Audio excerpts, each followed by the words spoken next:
a lot of money saved up. Maybe it would be better if you were out there spending to help jumpstart the economy. That's the view of Ben Stein. He's an economist and author of How to Ruin the United States of America. He's also a lawyer who dabbles in acting and other pursuits. He's a Renaissance man, and he's here to talk about your money, your future. Ben, your advice this holiday season for those who have the money is to spend and spend madly, because you say we're facing something called the paradox of thrift. What is that? Right. If everybody saves, then everybody will become poorer.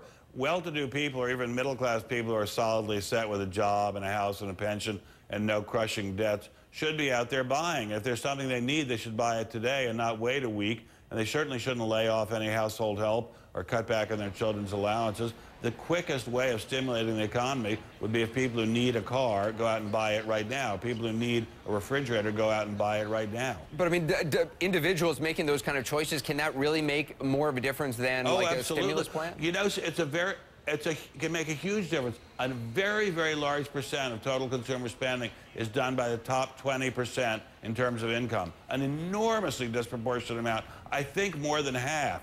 So if those people, or at least close to half, so if those people would go out and spend as much as they can without endangering their financial future, it would make a big difference. Public works take forever to get started. Government spending plans take forever to get started and are often very wasteful. The ordinary middle class, upper middle class, well-to-do person going out and buying would make a difference right now. We should not be telling people to be scared about spending if they can afford to do it. Now is the time for them to spend. I also read something you wrote recently. You said that business is a lot like sex, that both are better when the participants have confidence.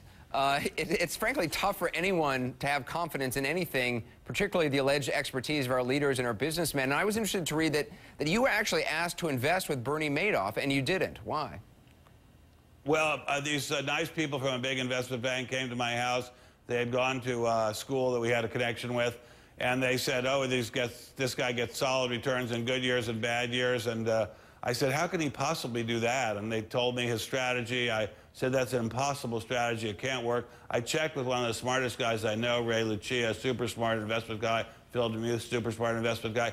They said, no, it can't be done. So I said, no, thanks. Now, mind you, I've managed to lose a great deal of my life savings in the last year anyway, but I did not fall for that one. I fell for plenty, but not that one. But, you know, this idea of spending, it really is an awfully good idea. Dwight Eisenhower, during the recession of '58, was asked what people should do, and he said, go out and buy something, and it was a very good piece of advice. What do you think of the Obama stimulus plan? I know you have not been a supporter of his.